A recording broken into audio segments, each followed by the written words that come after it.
বন্ধুরা, আবারও একটা নতুন ভিডিওতে তোমাদের প্রত্যেককে স্বাগত জানাই। তো আজকে অনেক দিন পরে কলকাতায় এলাম। এখন রয়েছি এক্সাইড মোড়ের এখানে, নন্দনের ঠিক কাছেই। তো আজকে এতদিন পরে এখানে আসার কারণ হচ্ছে 4 তারিখ থেকে মানে 4 ডিসেম্বর থেকে শুরু হচ্ছে কলকাতা ইন্টারন্যাশনাল ফিল্ম ফেস্টিভ্যাল। তো তার আগে যে ডেলিগেট কার্ড দেয় সেটার ফর্ম ফিল আপ শুরু হয়েছে। তো এখন যাব নন্দনে আর delegate card form fill up করে জমা দেবো। তো আমার সাথে রয়েছে সোমনাথ এখন কিন্তু ক্যামেরা চলছে জন্য মাঝে মধ্যে ভিডিও বানাচ্ছে। হ্যাঁ, তো এই রিসেন্টলি যে জগদ্ধাত্রী পুজোর ভিডিওটা ওটা সোমনাথের বানানো। তো এখন আমরা দুজনে যাব, তারপর ডেলিগেট কার্ড কীভাবে দেওয়া হচ্ছে দেখে ফর্মটা ফিল আপ করে জমা দেবো।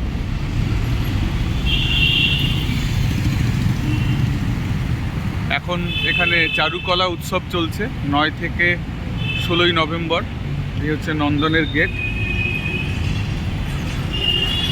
Kolkata information centre, information and cultural affairs department.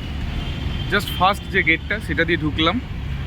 ঢুকেই দেখতে পাচ্ছেন এখানে ডেলিগেট কার্ড কিভাবে পাওয়া যায় সেটা লেখা আছে। 30তম কলকাতা ইন্টারন্যাশনাল ফিল্ম ফেস্টিভ্যাল 4 থেকে 11ই ডিসেম্বর হবে। ডেলিগেট কার্ড নিতে গেলে এখান থেকে ফর্মটা তুলতে হবে, যেটা 8ই নভেম্বর দেওয়া শুরু হয়েছে, চলবে 18ই নভেম্বর অবধি, প্রত্যেক দিন দুপুর 1টা থেকে 5টা। ফর্মটা যদি আপনি পেয়ে যান তাহলে সেই ফর্ম জমা দিলে ফিজিক্যালি ফর্মটা জমা দেওয়ার ফলে আপনি যে ডেলিগেট কার্ডটা পাবেন সেটা দেওয়া হবে 27 থেকে 29শে নভেম্বর 1টা থেকে 5টা। ঠিক আছে, আজকে যে ফর্মটা দেবে তার কাউন্টার ফয়েলটা সেদিন নিয়ে এলে ডেলিগেট কার্ডটা পাওয়া যাবে।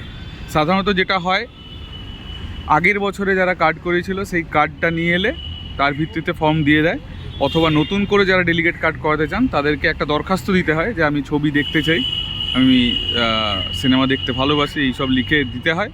দিলে এখান থেকে ফর্মটা দেয়। ফর্মের সাথে 2 কপি স্ট্যাম্প সাইজের ছবি লাগে।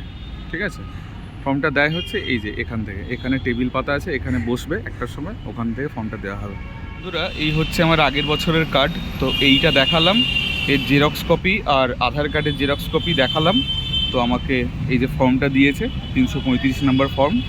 তো এখন এটা আমি জাস্ট ফিল আপ করে জমা দেবো। ফর্মের সাথে লাগছে হচ্ছে আগের বছরের ডেলিগেট কার্ডের জেরক্স, আধার কার্ডের জেরক্স আর 2 কপি স্ট্যাম্প সাইজ ছবি। ঠিক আছে, তো এইগুলো হলে হয়ে যাবে। তোমরা যদি ফর্মটা পেয়ে যাও তাহলে সেই দিনই জমা দিয়ে দিতে পারো। এই ডকুমেন্টসগুলো সাথে নিয়ে আসো। যাদের আগের বছরের ডেলিগেট কার্ড নেই তাদেরকে এই ঠিকানাটাতে চিঠি লিখতে হবে যে তারা ছবি দেখতে চায়। আশা করি এই ভিডিওটি তোমাদের ভালো লাগলে ভিডিওটিকে লাইক এবং শেয়ার করে দিও এবং চ্যানেলটিকে সাবস্ক্রাইব করে দিও। দেখা হচ্ছে পরের ভিডিওতে। টাটা।